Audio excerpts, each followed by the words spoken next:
കഠിനമാണെങ്കിലും പുല്ലുമേട് വഴി ശബരിമലയിലേക്കുള്ള തീർത്ഥാടന യാത്ര അയ്യപ്പ ഭക്തരുടെ മനസ്സ് നിറയ്ക്കുന്നതാണ്.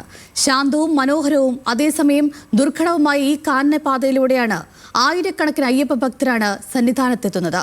പുല്ലുമേട് യാത്രയ്ക്ക് ശേഷം ജനങ്ങളുടെ പ്രതിനിധി രതീഷ് വാസുദേവൻ തയ്യാറാക്കിയ റിപ്പോർട്ട് കാണാം.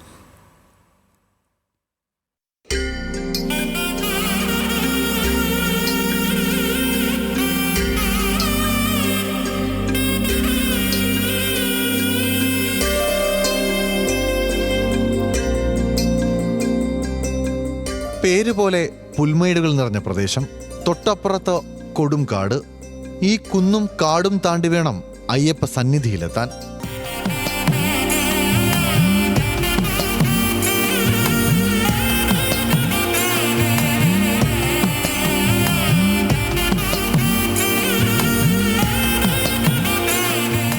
പുല്ലുമേട് വഴി സന്നിധാനത്തേക്ക് പോകുന്ന അയ്യപ്പ ഭക്തർ ഏറെയാണ്. വണ്ടിപ്പെരിയാർ സത്രം മുതൽ കുത്തനെയുള്ള കയറ്റിറക്കങ്ങൾ താണ്ടി 12 കിലോമീറ്ററിലധികം നടക്കണം. സത്രം ക്യാമ്പിൽ പേര് രജിസ്റ്റർ ചെയ്താണ് പ്രായഭാഷ ദേശഭേദമന്യുള്ള തീർത്ഥാടകരുടെ യാത്ര ആരംഭിക്കുക. ഉച്ചവരെ മാത്രമേ സത്രം ഭാഗത്തു നിന്ന് ഭക്തരെ കയറ്റിവിടൂ.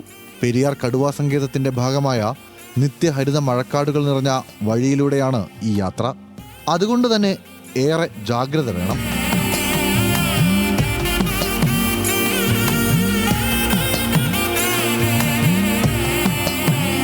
നമ്മളിപ്പോൾ നീലിമല അതുപോലെ കരിമലനെയൊക്കെ അപേക്ഷിച്ച് ഒരു പ്രത്യേക ഒരു അന്തരീക്ഷമാണ്. കാരണം മലകളും കാര്യങ്ങളൊക്കെ ആയിട്ട്, പിന്നെ ഈ ഒഴുക്ക് വെള്ളം ചാലുകളൊക്കെ കാര്യങ്ങൾ നല്ലൊരു അനുഭവം തന്നെയാണ്. അയ്യപ്പനെ വന്ന് കാണാനുള്ള ഇത്ര ഇതിൽ വന്ന് വരുമ്പോൾ ആ ഒരു അനുഗ്രഹം നമുക്ക് കിട്ടും അയ്യപ്പൻ്റെ. അപ്പോൾ അതാണ് ഇങ്ങനെ ഇതിൽ പോകുന്നത്. സത്രം ഭാഗത്ത് നിന്ന് ആരംഭിക്കുന്ന യാത്ര 11 മണിയോടെ പുല്ലുമേട് ക്യാമ്പിലെത്തും. ശേഷമാണ് മലയിറക്കം. നല്ല കാലാവസ്ഥയാണെങ്കിൽ പുല്ലുമേട് നിന്ന് തന്നെ നോക്കിയാൽ സന്നിധാനം കാണാം.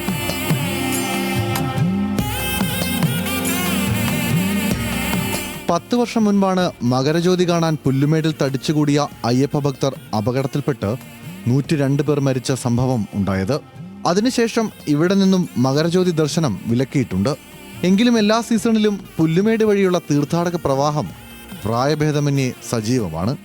വരവെന്ന് പറഞ്ഞു കഴിഞ്ഞാൽ നമുക്കൊരു പ്രത്യേക ഒരു ഗംഭീര എക്സ്പീരിയൻസ് ആണ്. ഞാൻ ആദ്യം ഫസ്റ്റ് ടൈം ആയിട്ടാണ് ഇതിൽ വരുന്നത്. പക്ഷേ ആ കാലത്തുള്ള ട്രാവലിങ്ങും അയ്യപ്പനെ കാണണം എന്നുള്ളൊരു ആഗ്രഹം കൊണ്ടാണ് ഈ വഴി തിരഞ്ഞെടുത്ത് വന്നത്.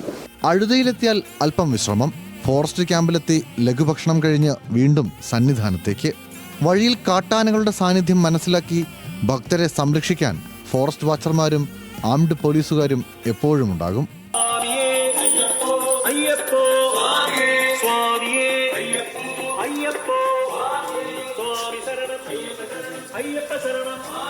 ശബരിമലയിലേക്കുള്ള പ്രധാന പരമ്പരാഗത തീർത്ഥാടക പാതകളിൽ ഒന്നാണ് പുല്ലുമേട് വഴിയുള്ള ഈ പാത. പെരിയാർ ടൈഗർ റിസർവിലാണ് ഇത് ഉൾപ്പെടുന്നത്. ഈ ഭാഗത്ത് വന്യമൃഗ സാന്നിധ്യം കൂടുതലാണ്. അതുകൊണ്ട് തന്നെ ഈ മണ്ഡലകാലത്ത് മാത്രമാണ് വനംവകുപ്പ് ഇതിലെ യാത്ര അനുവദിക്കുക.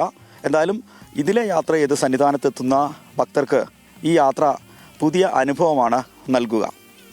പുല്ലുമേട് നിന്നും ക്യാമറ പേഴ്സൺ വിഷ്ണുവിനൊപ്പം രതീഷ് വാസുദേവൻ, ന്യൂസ് മലയാളം.